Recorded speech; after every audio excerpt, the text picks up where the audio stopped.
Hello. हाँ, this is vectors में पहले नोटेशन कैसे इंडिकेट करना, ज्योमेट्रिकली कैसे रिप्रेजेंट करना एक बार बताया था और एक बार चेक करेंगे।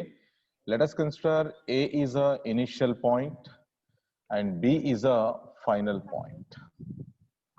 Okay, then this can be represented as A, but कौन सा भी होने दो, A B bar, this is notation. ऐसा ए सब लोगों को नोटेशन बोले तो ये फॉर्मेट में लिखते हैं। I repeat once again, A B represent the magnitude and direction it is from A to B. तो please just represent a notation बोल के लिख सकते हैं बेटा इधर। और कैसे इंडिकेट रिप्रेजेंट करना वेक्टर को, कैसे रिप्रेजेंट करना, रिप्रेजेंटेशन ऑफ वेक्टर, है ना। जस्ट प्लीज कंप्लीट करो बेटा इधर। A B bar is a vector अगर है तो इसका मीनिंग क्या है आप लिखेंगे ए बी बार मॉडुलस, इसको रीड करना modulus of A B bar. Modulus of A B bar is can be written, easily लिखना है तो A B that represent the magnitude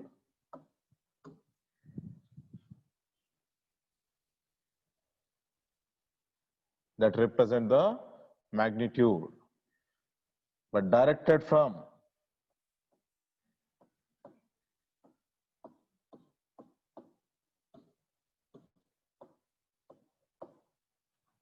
A to B, directed from A to B, A से लेकर B। Sir हाँ बोलिए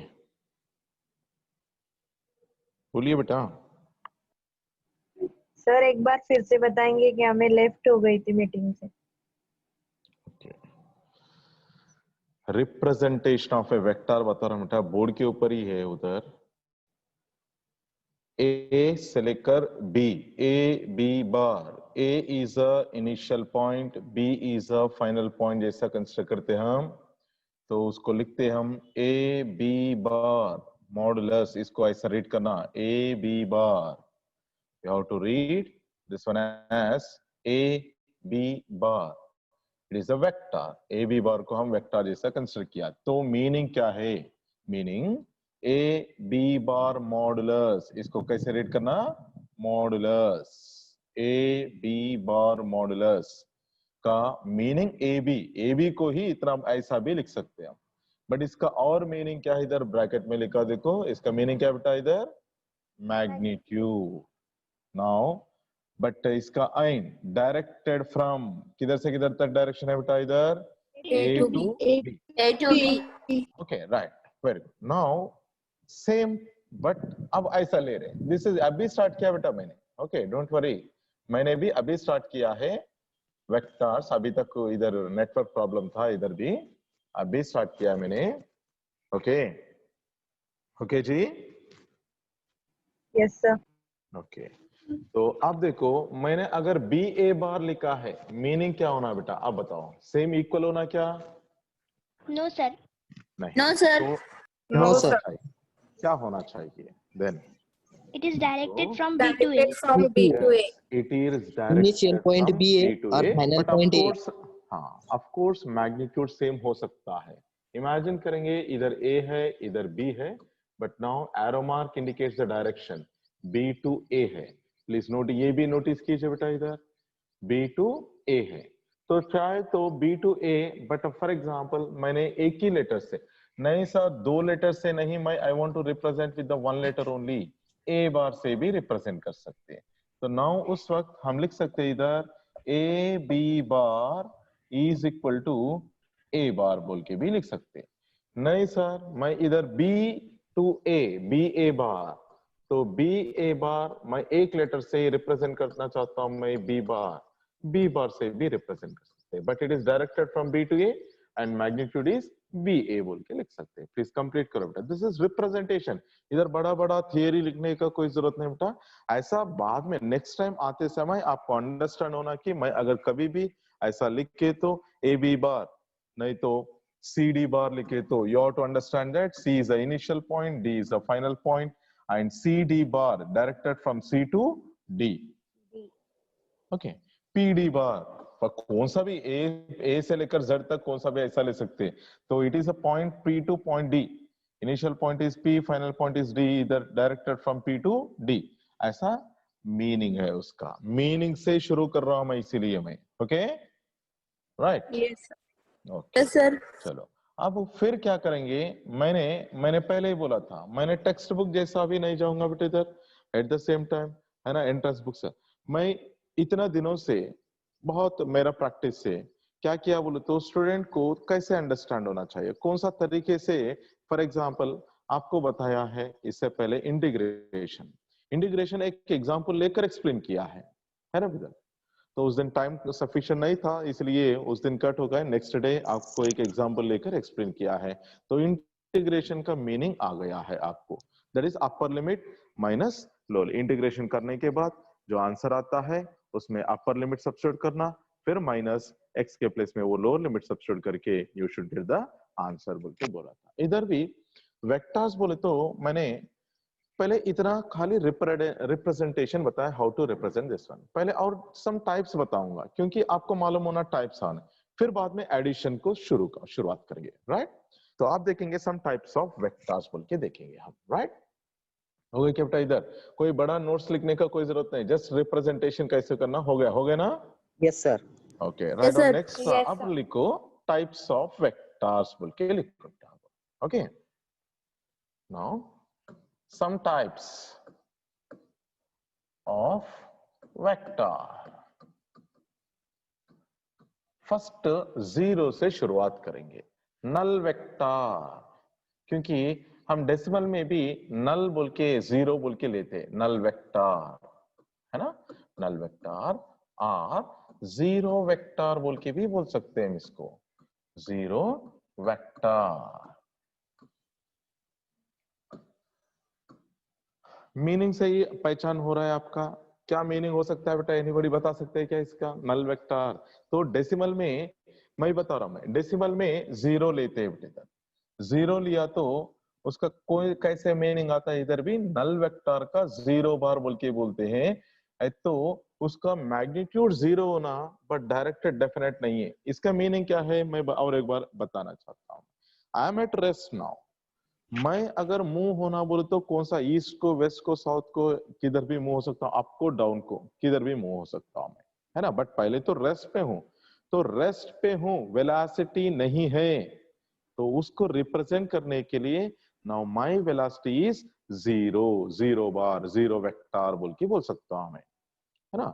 माई displacement, किधर भी displacement नहीं हो रहा है तो my displacement is also zero, my acceleration is also zero, ऐसा बोल सकता हूं मैं इधर। Zero represent that there is actually दो नो मैग्नीट्यूड, मैग्नीट्यूड नहीं है, मैग्नीट्यूड नहीं है तो पर्टिकुलर डायरेक्शन भी नहीं रहता है, बट फिर भी उसको वेक्टर जैसा ही कंसीडर करते हैं, जैसा डेसिमल में जीरो लेते हैं, है ना। तो this is a first of all आ गया है नल वेक्टर, जीरो वेक्टर। अब मीनिंग अंडरस्टैंड हुआ क्या बेटा इधर?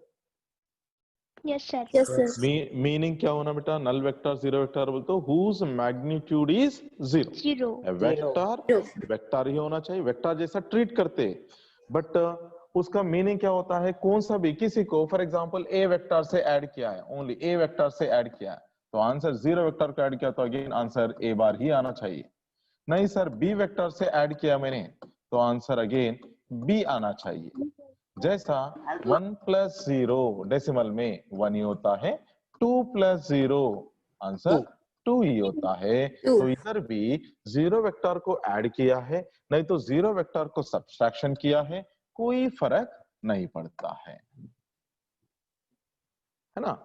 तो दैट इज अ उसका प्रॉपर्टी है, जीरो वेक्टर का प्रॉपर्टी है। ओके तो आप शुरुआत करेंगे, फर्स्ट राइट डाउन डेफिनेशन। अपने आप डेफिनेशन लिख सकते हैं क्या बेटा, ए वेक्टर हुज मैग्नीट्यूड कितना होना चाहिए, zero zero. Zero. Write down, right. देखो बेटा, आप मेच्योर जैसा ट्रीट करो, ज्यादा बताने का कोई जरूरत नहीं बेटा। देखो ये एंट्रेंस है, बताने का, आपको शो पुट अप करने का कोई जरूरत नहीं। अपने आप फटाफट बुक पे रहना और आपके माइंड पे रहना, बस खत्म। You have to listen each and every word carefully, है ना? फाइन, आगे बढ़ना चाहिए। हाँ, अंडरस्टैंड नहीं है तो पूछना चाहिए, बस खत्म।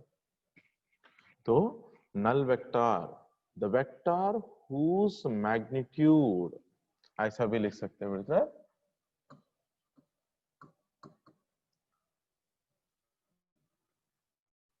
whose magnitude is 0।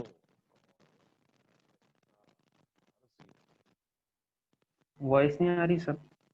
Sir voice नहीं आ रही। सर आपकी आवाज नहीं आ रही है। सर वॉइस नहीं आ रही। No sir.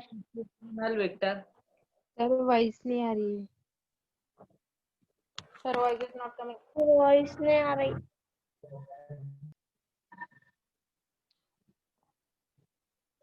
हेलो, अब आ रहा है क्या बेटा? Yes sir. Yes sir. Now clear. Yes sir. No clear up sir. Yes sir. अभी बोला बेटा, एक बोले तो भी सुनाई देता है, बार बार वही रिपीट करने का कोई जरूरत नहीं।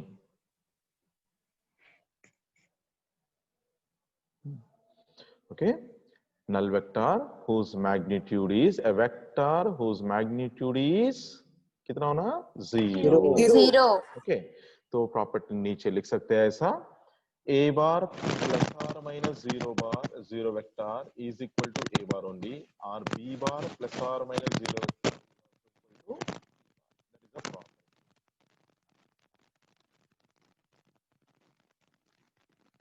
वॉइस नहीं आ रही सर, फिर से। वॉइस नहीं आ रही सर। सर वॉइस डिस्टर्बेंस हो रहा है सर। वॉइस प्रॉब्लम हो रही है सर।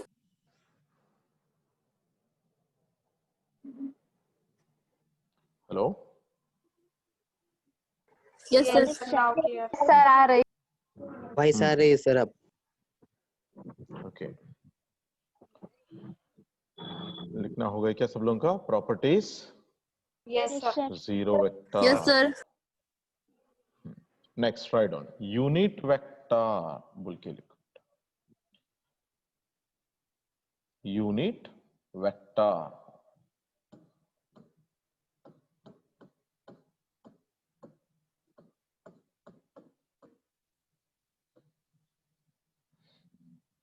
जीरो के बाद में 1 है ना, बट इधर थोड़ा सा डेसिमल में इसमें फर्क क्या है, थोड़ा सा एट ए ग्लांस ऑब्जर्व करेंगे हम। डेसिमल में for example 5 + 5 is equal to, you'll get 10 is a number, or नहीं, if you are taking the 15 + 5 you'll get the 15 is a number, ये तो सब लोगों को मालूम है। बट इसमें सब्सट्रैक्शन, बट वेक्टर्स में इमेजिन करेंगे 10 is a vector, एक वेक्टर है बोल के, एंड 5 is another vector बोल के कंसीडर कर रहा हूँ, यस। तो दोनों को ऐड किया तो नंबर 15 भी हो सकता है, नंबर 5 भी हो वॉइस सकता कम आ रहा है। है सर। वॉइस कम आ रहा है सर आपका। लो है सर वॉइस।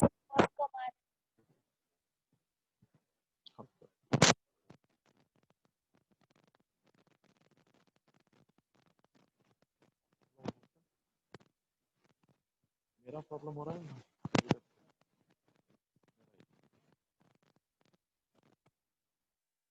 प्रॉब्लम हो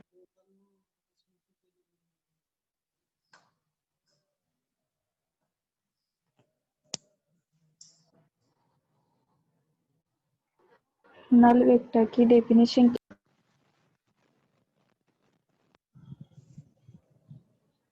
क्या बोला बेटा, बताओ।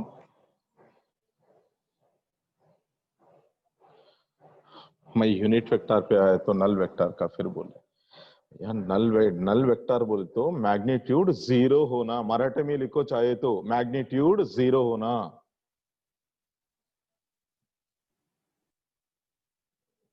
मैग्नीट्यूड 0 हुई तो वो वेक्टर को हम नल वेक्टर बोल के बोल सकते हैं। अब वॉइस आ रहा है क्या बेटा? Yes, sir. Clear है। सर जस्ट मैग्नीट्यूड 0 हुई तो, इतने बार बता रहा हूं बेटा। अब बनने वाले डॉक्टर से इधर मैग्नीट्यूड 0 हो गया है तो उसको नल वेक्टर बोल के बोल सकते हैं। Okay Okay, sir. तो अब यूनिट वेक्टर का ले रहा हूं मैं। Going to the unit vector. अब आपको एक बता रहा हूं मैं इधर, वेक्टर्स में डेसिमल में ऐसा होता है 10 + 5 15 और 10 - 5 5 हो सकता है, बट वेक्टर्स में 10 बार प्लस 5 बार ऐड किया तो यू मे गेट द 15 और यू मे गेट द 5। एक छोटा सा एग्जांपल बताया था, force is also a vector. अगर टू वेक्टर्स फोर्स का F1 and F2 two forces है, इमेजिन करिए। हाँ Sir, आपकी वॉइस ब्रेक हो रही है। लैग हो रही है sir voice. Sir voice break हो रही है बीच में।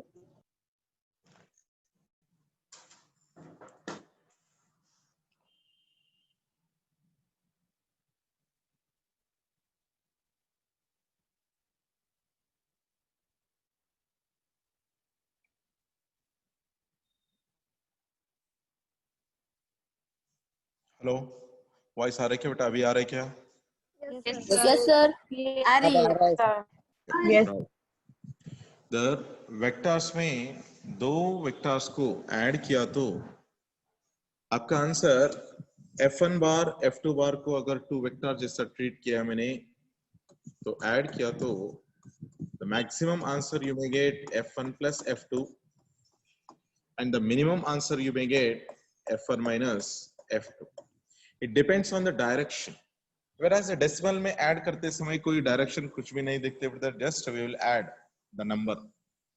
But when you are taking the vectors, we are going to take the directions. तो यूनिट वेक्टर का पर्पस क्या है बोले तो उसका डायरेक्शन किधर है बोल के रिप्रेजेंट करेगा, बट मैग्नीट्यूड रहेगा only 1 unit. Repeat once again please, थोड़ा सा ध्यान से, बनने वाले डॉक्टर्स है बेटा जरा थोड़ा सा ध्यान से सुनो। खाली 0 वेक्टर बोले तो क्या बोला है, whose magnitude is कितना होना 0। Simple simple okay. तो अब इधर भी नल बाद में 0 वेक्टर होने के बाद और उसको 0 वेक्टर को नल वेक्टर बोल के भी बोल सकते हैं बोल के बोला था मैंने। अब यूनिट वेक्टर ले रहा हूं मैं, पहले मैं डेफिनेशन नहीं बोल रहा, मैं उसका मीनिंग बताना चाहता हूं।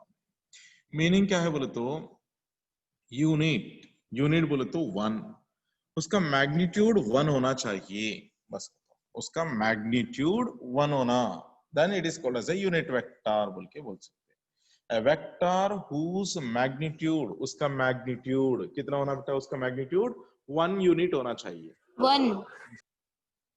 फॉर एग्जाम्पल मैं बता रहा हूं मैं, वो 10 मीटर पर सेकंड स्क्वायर से along the x axis जा रहा है, इमेजिन करें।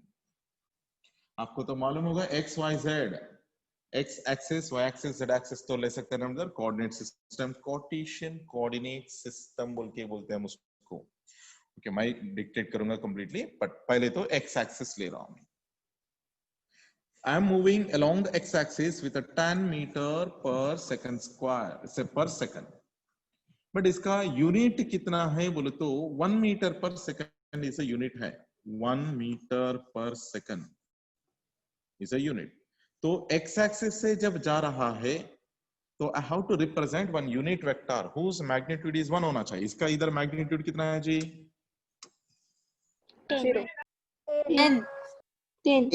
10। Okay, but I required only 1 होना हो तो I write, let us consider this is x axis पे जा रहा है, तो x axis पे मैं क्या करूंगा बाद में बोले तो एक वेक्टर, नाउ यूनिट वेक्टर को ऐसा कैप बोल के रिप्रेजेंट कर सकते हैं, कौन सा भी होने दो। a बार में एक यूनिट वेक्टर है तो उसको रिप्रेजेंट करना a कैप, ऐसा बोलना चाहिए।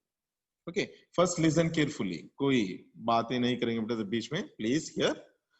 तो अगर b वेक्टर है तो I want to represent a unit vector along the b bar, then just we will represent b cap. C bar a vector है, a unit vector along a C bar is nothing but C cap. Similarly, x y z axis में भी 3 vectors, unit vectors लेते हैं. That is, I cap is a unit vector along the x axis. J cap is a unit vector along the y axis. Disturbance हो रहा है sir. Network problem है बेटा, थोड़ा सा try to understand. Small thing repeat, वो तो repeat कर रहा हूं ना अगेन अगेन. नेटवर्क मेरा ये नहीं है बेटा, शिव साई का नहीं है पूरा network. Yes, sir. And k cap K cap. is a either 3 unit vectors लिया मैंने, I j k, but exactly pronounce करना है तो you can write like this way, I cap j cap k cap बोल के लिख सकते हैं. These I cap, j cap, k cap are the unit vectors along the x axis, y axis, z axis respectively बोल के बोल सकते हैं. So I repeat once again here, this is x, y and z. There is a mutually a coordinate system बोल के लेते हैं, in which reference point इधर origin जो रहता है उससे O से represent करते हैं. और एक बार इसको भी बेसिक से लेकर आ रहा हूं मैं, कौन सा भी होने दो. एक पॉइंट है, for example this point A है इधर, whose coordinates are x, y and z है, तो we will represent that x axis पे डिस्टेंस x होना चाहिए, y axis पे डिस्टेंस y होना चाहिए एंड z axis पे डिस्टेंस z होना चाहिए. ये तो मालूम होगा, ऑलरेडी लोअर क्लासेस में पढ़ाई किया है. उसको कोऑर्डिनेट्स बोल के बोलते हैं. x, y, z general coordinates लिया है मैंने इधर. सर नाउ z एक्सिस कौन सा है? z एक्सिस अभी तक x y z एक्सिस रहता है बोल के सुना है क्या बेटा? Yes sir, x and y सुना है. हाँ, तो z एक्सिस इसको परपेंडिकुलर रहता है बेटा. आप ऐसा हाथ ले लो, left hand, okay, mold your, take your 3 fingers, thumb, forefinger, middle finger, put it as a हाँ, left hand thumb rule, put it as mutually perpendicular to each other. When they are mutually perpendicular to each other, उसमें आपका forefinger represent the x axis, thumb will represent the y axis, and the middle finger will represent the z axis. आप बैठे जगह आपको left hand ले लो बेटा, left hand ले लो. लेफ्ट हैंड लेकर ऐसा रखो. दिखाई दे रहा है क्या मेरा hand? Yes sir, yes. Yes, sir. Yes, Yes, sir. Yes, sir. Yes. Sir, yes, sir.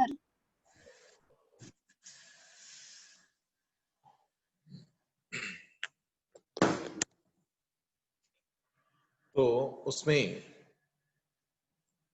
3 fingers are mutually perpendicular to each other. When the 3 fingers are mutually perpendicular to each other, I repeat once again, this forefinger represent the x-axis, the thumb should represent y-axis, and the middle finger represent the z-axis. तो but board के ऊपर मैं z-axis, board के ऊपर मैं z-axis से draw नहीं कर सकता हूं मैं ऐसा. अभी तक ऐसा टेक्नोलॉजी तो नहीं आया कि इधर से ऐसा ड्रा करना. मे बी फ्यूचर में हो सकता होगा, बट इसलिए अप टू नाउ मैं इसको डॉटेड वाइज से ड्रा करूंगा ऐसा. You have to consider that ऐसा डॉटेड जैसा कंसीडर किया तो ऐसा इधर से perpendicular to your paper, perpendicular to the board imagine करना चाहिए ऐसा. 3 डायमेंशन में इमेजिन करना, 3 डायमेंशन में. Okay, that is a z axis बोल के बोलते हैं. कौन सा भी एक कोऑर्डिनेट सिस्टम इसको कोऑर्डिनेट सिस्टम बोल के बोलते हैं। X y and z axis को which are mutually perpendicular to each other with the origin जैसा लिया तो उसको कार्टेशियन एग्जैक्टली बोलना है तो विद द नेम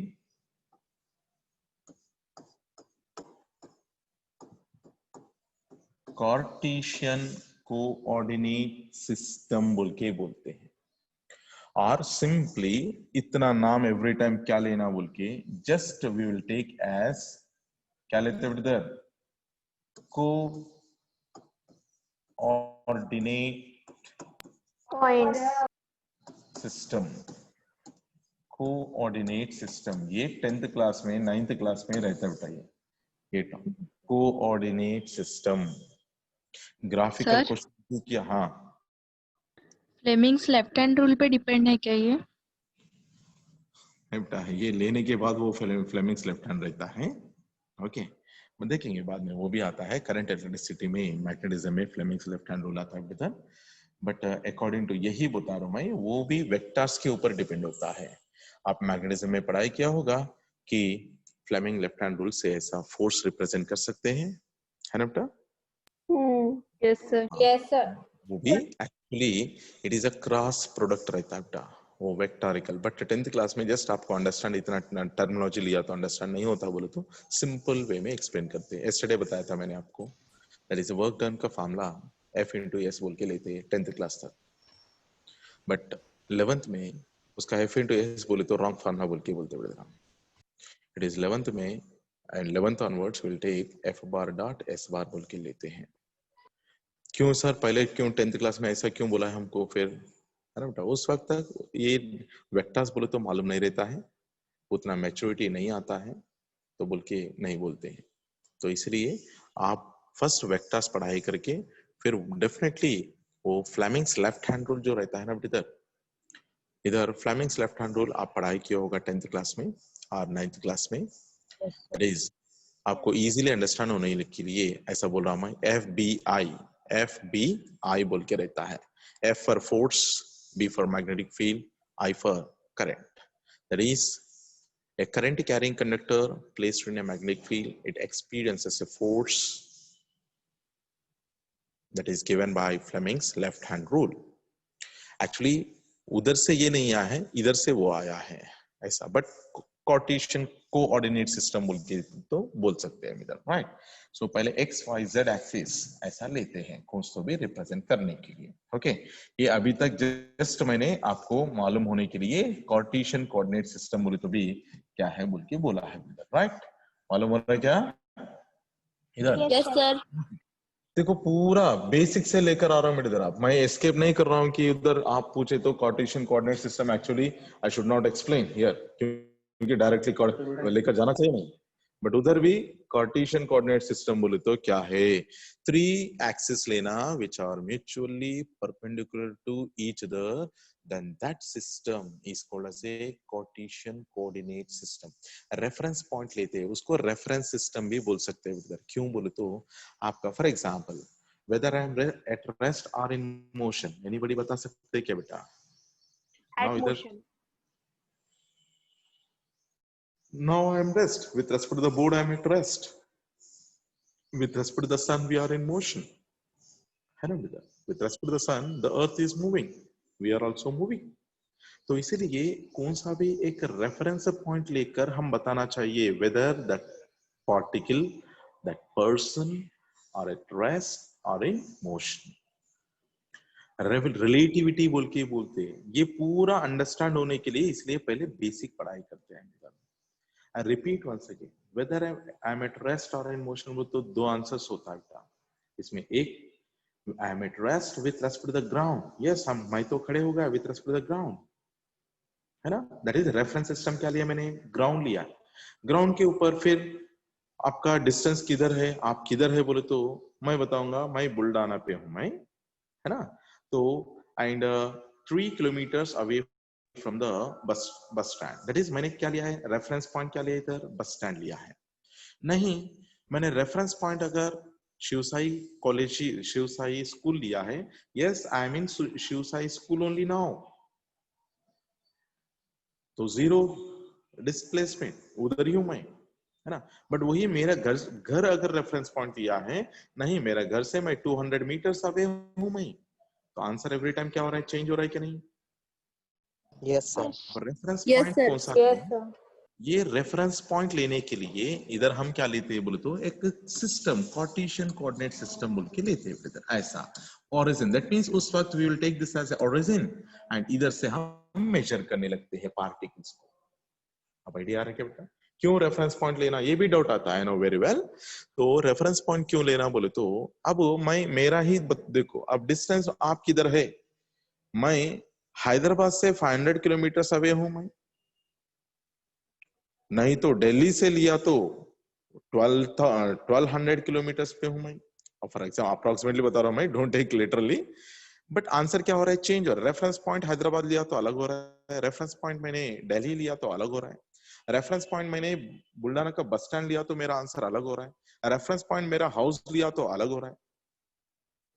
तो रेफरेंस पॉइंट जो आप ले रहा है, ओरिजिन किधर से मेजर करने चाहते हैं, तो उसके लिए हम क्या लेते हैं, एवरी टाइम सबको कंफ्यूज नहीं होना बोल के हम एक लेते हैं XYZ एक्सिस। मैंने लैबोरेटरी में लिया है, मैंने हम प्रैक्टिकल्स कर रहे हैं इधर, तो लैबोरेटरी में लिया है एक XYZ एक्सिस, इधर भाई कॉर्नर को लिया है, तो चलो हम पूरा कौन सा भी मेजर करेंगे, इधर से ही मेजर करेंगे ऐसा।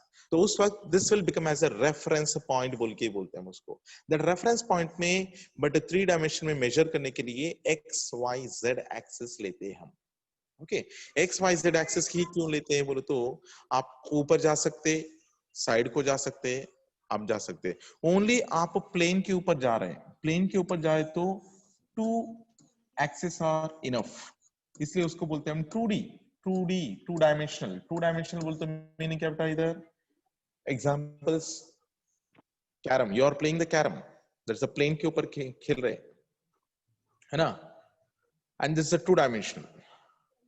एंड जो कुछ भी प्लेन के, board, I am writing on the board, board is a 2 dimension, नहीं, you are moving on only straight line, एक ओनली सिंगल लाइन के ऊपर मूव हो रहा है, इधर फॉरवर्ड और backward, then we will call that as a 1 dimension, just 1D बोल के बोलते हैं 1 डायमेंशन।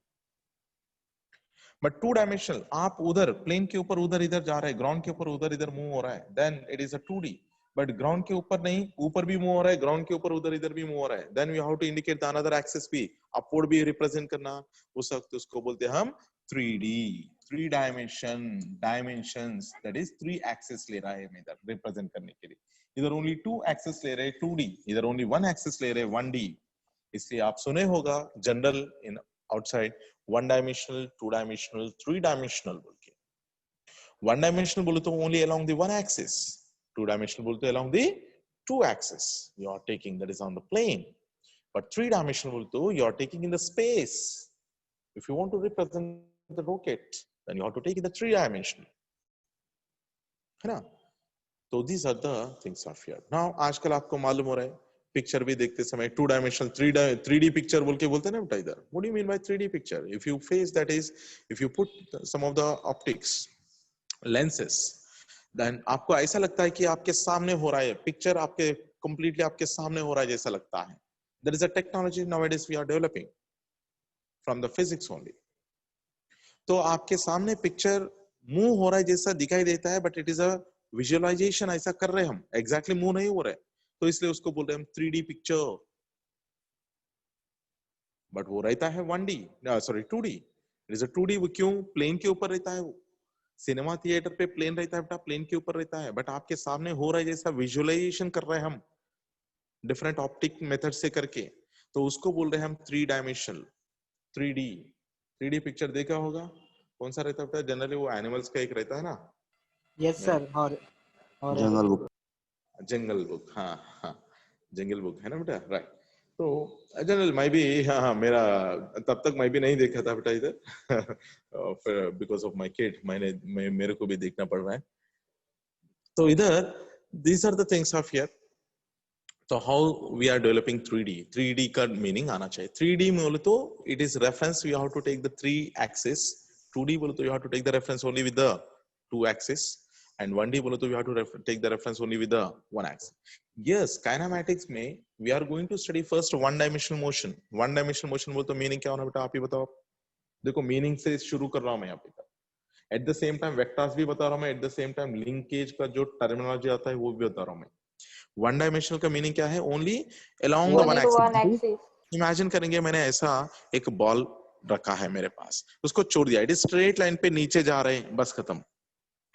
एंड ऊपर आ रहा है, नहीं मैंने अपवर्ड वर्टिकली अपवर्ड ऐसा थ्रो किया, उसका एक्सेलरेशन क्या है, उसका वेलोसिटी क्या है, and when it is downward आ रहा है उसका वेलोसिटी क्या है, उसका एक्सेलरेशन क्या है, ये देखना चाहता, only along the one line पे देखना चाहता हूं मैं, तो उसको बोलते हैं हम one dimensional motion.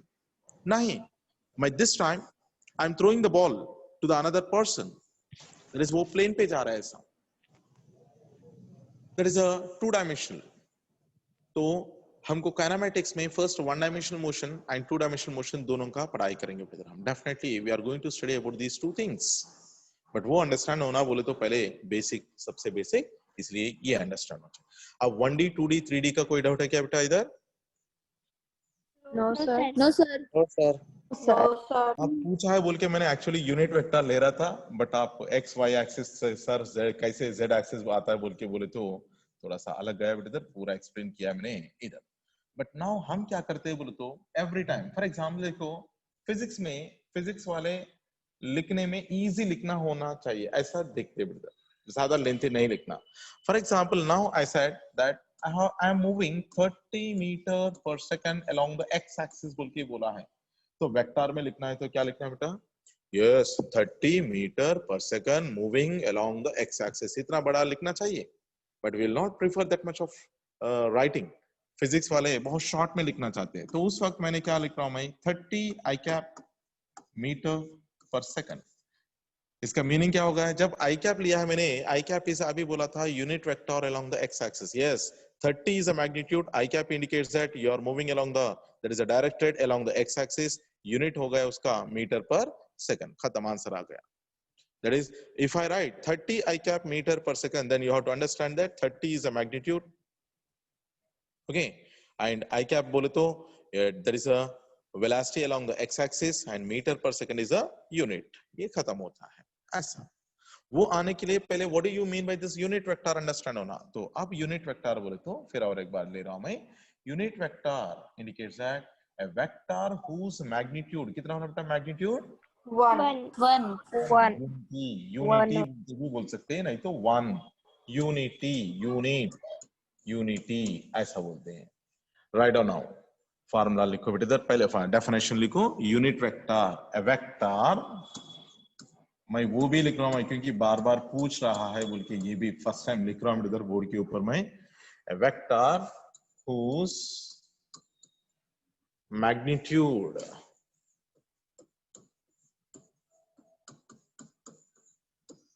Is unity, और यूनिट बोल के भी लिख सकते हैं।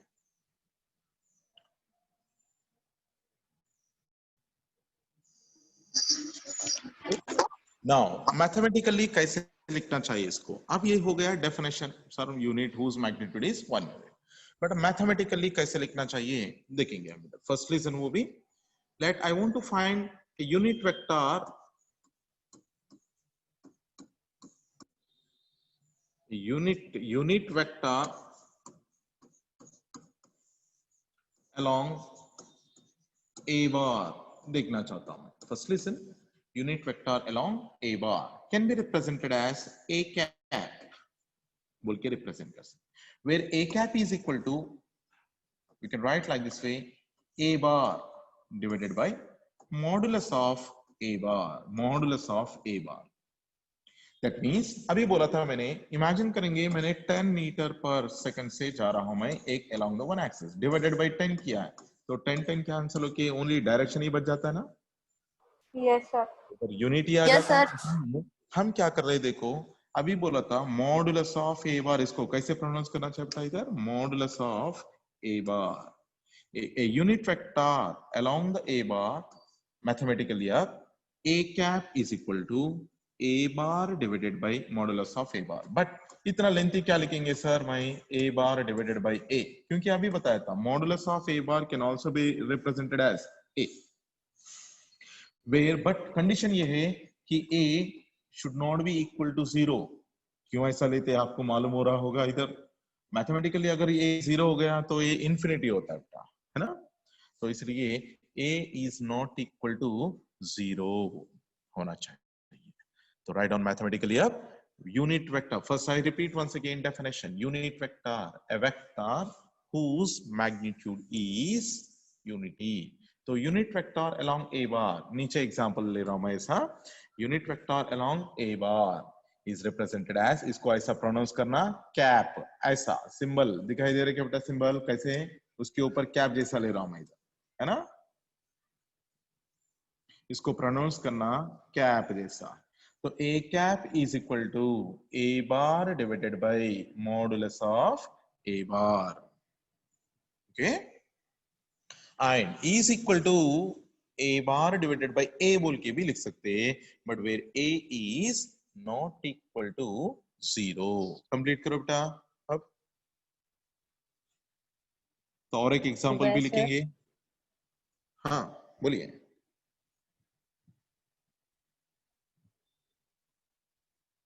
बोलिए बेटा।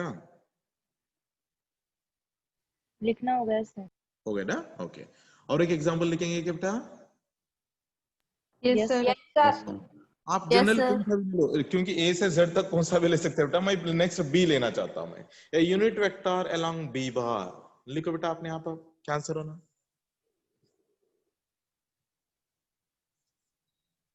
यूनिट, क्योंकि एन यूनिट बोलना चाहिए, ए यू आ रहा है, okay, an unit vector, unit vector along B bar.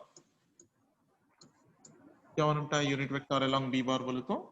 B cap is equal to B equal bar to upon modulus of B bar upon modulus B cap. Okay बेटा, इधर सब लोग बोले तो ये हो रहा है, रहने दो, मैं ही बताऊंगा इधर, राइट, ओके। तो इधर B bar upon modulus of B bar।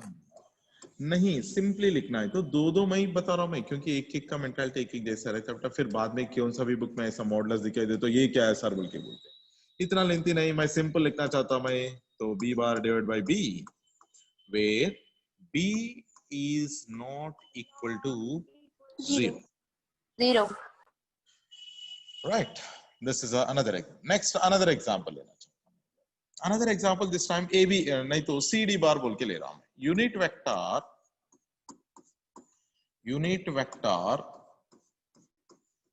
along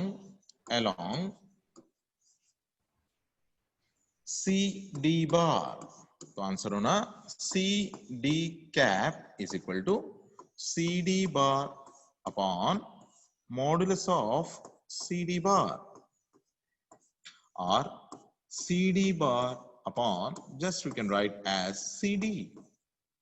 That is vector आपको बोला था एक लेटर से भी रिप्रेजेंट कर सकते हैं, 2 लेटर से भी रिप्रेजेंट कर सकते हैं। CD cap।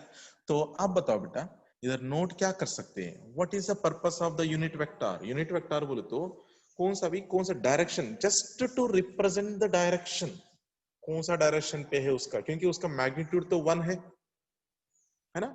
तो 1 से आप दूसरा इनडायरेक्टली इधर नोट बोल के लिखो, नोट बोल के लिखो, ओके, लिख रहे क्या?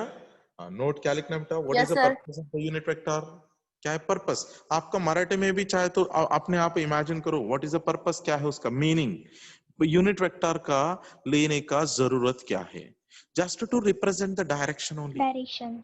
Just to represent. अच्छा वो डायरेक्शन पे जा रहा है, देखो जा रहा है क्या वो डायरेक्शन पे, लेकिन कितना मैग्नीट्यूड है मेरे को मालूम नहीं है, लेकिन जा रहा है वो डायरेक्शन पे, है ना बेटा। ऐसा कि कौन सा डायरेक्शन पे जा रहे हैं, एवरी टाइम CD बार डायरेक्शन पे जा रहा है, CD बार डायरेक्शन पे जा रहा है बोल तो CD का मैग्नीट्यूड है, इसलिए क्या होना CD कैप। नहीं, B बार डायरेक्शन पे जा रहा है तो B कैप डायरेक्शन पे जा रहा है बोल के रिप्रेजेंट बोल सकते हैं हम। A बार डायरेक्शन पे जा रहा है तो just every time A bar बोल की जरूरत नहीं है, just you can write as A cap. अब नोट लिखा है क्या पर्पस, चाहे तो मराठी में भी लिखो बोल के बोला था वही से, है ना। बट अब नेक्स्ट नोट देखो, अब A bar is equal to, answer क्या होना चाहिए, A bar is equal to A into A cap, है ना, into A cap. That is just we are multiplying with the A magnitude, A cap is a direction. देखो B bar is equal to answer क्या होना बेटा, that is B into B cap, that is B is the magnitude, direction is B B cap, है ना, that is the meaning. नहीं तो okay please complete करो ये भी, a bar is equal to a into a cap, b bar is equal to b into B cap. A purely scalar होता है बेटा इधर, है ना, b is also purely scalar, that is only magnitude है वो। नोट में क्या लिखे सर? यही लिखना, दिखाई दे रहा है क्या, a bar is equal to a into a cap, b bar is equal to b into B cap. Sir ये यूनिट वेक्टर अलोंग सीडीजे नहीं दिख रहा। अभी तक वही बोला ना बेटा, बोलते समय क्या कर रहे हैं, unit vector along C D bar is equal to C D cap is equal to C D bar divided by bar upon of C D bar 8r is equals to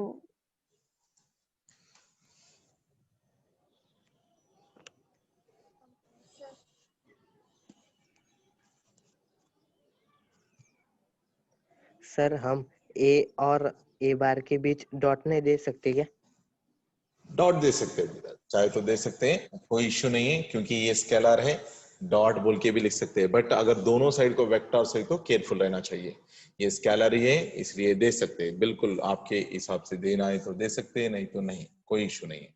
A dot A cap बोल के बोल सकते, but it is only a scalar है, तो इसलिए आपको confuse avoid करने के लिए कुछ भी नहीं रखा मैंने, a into a cap, b into B cap, but कोई इश्यू नहीं है, डॉट रखे तो भी इश्यू नहीं है, इंटू रखे तो भी इश्यू नहीं है,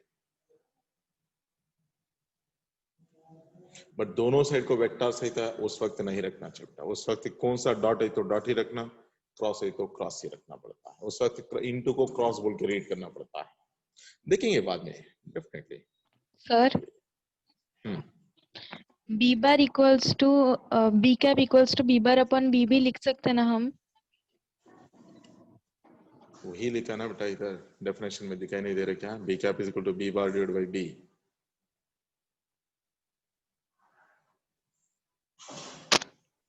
इधर दिखाई दे रहा है ना इधर,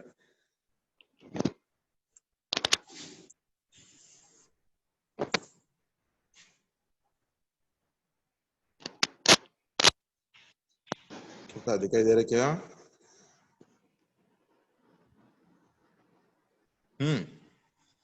Are you getting this one?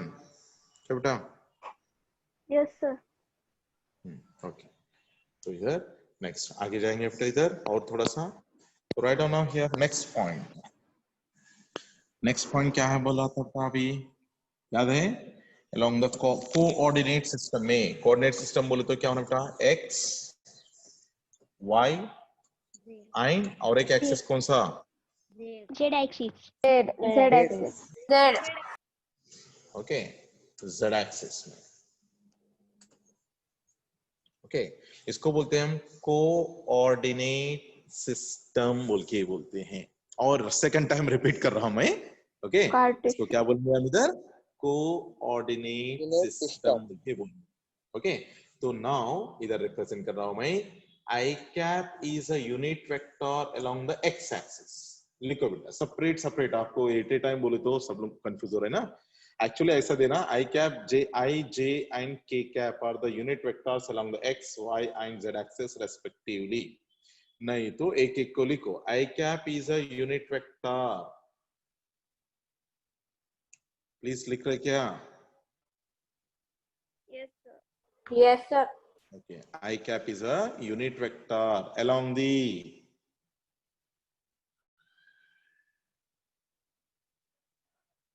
x axis, next j cap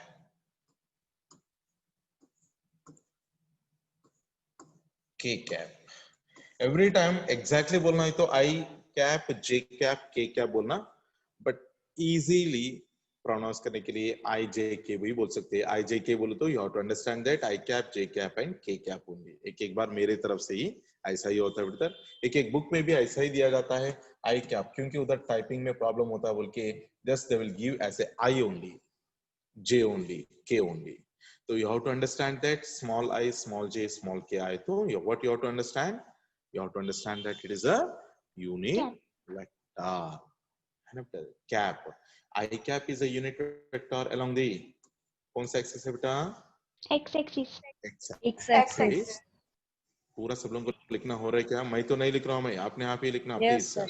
Yes, sir. J cap is a unit vector along the Y axis. y axis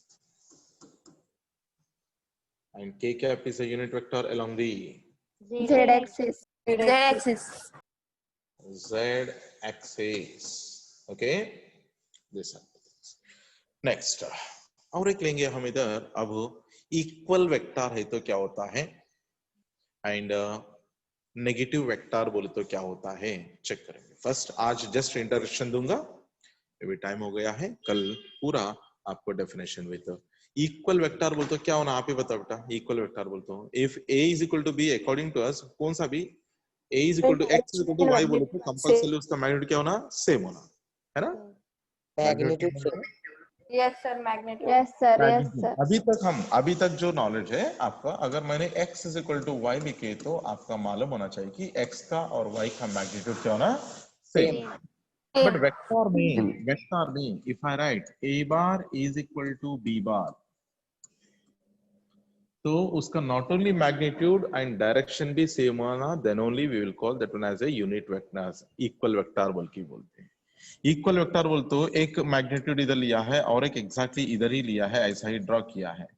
तो कंसीडर करेंगे कि दोनों का मैग्नीट्यूड सेम है.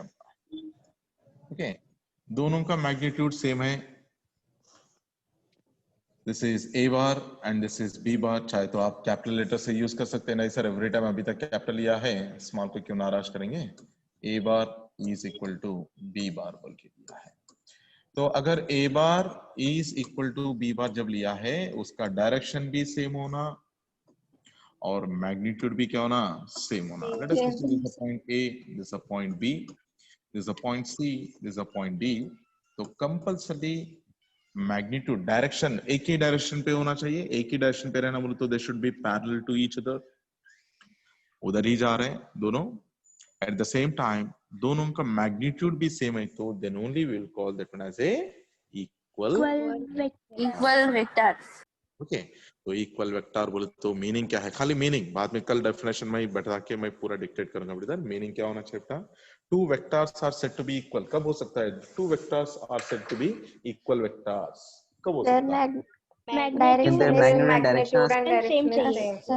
मैग्नीट्यूड एंड डायरेक्शन सेम होना चाहिए. Than equal vector. बाद में नेगेटिव वेक्टर बोल के भी आता है बेटा. ओके, नेगेटिव वेक्टर बोले तो दोनों का मैग्नीट्यूड सेम होना बट ऑपोजिट इन डायरेक्शन होना. सर सारा है क्या?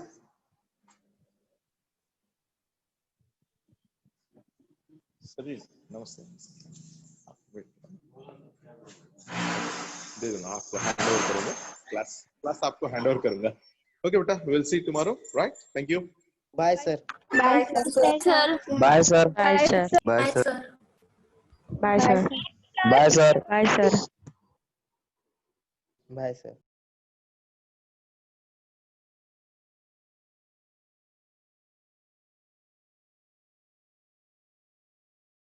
केमिस्ट्री का लेक्चर है क्या? पता नहीं. पता नहीं.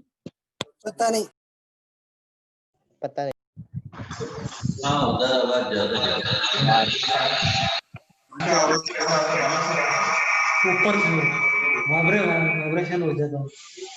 ये केमिस्ट्री का लेक्चर. हाँ ना.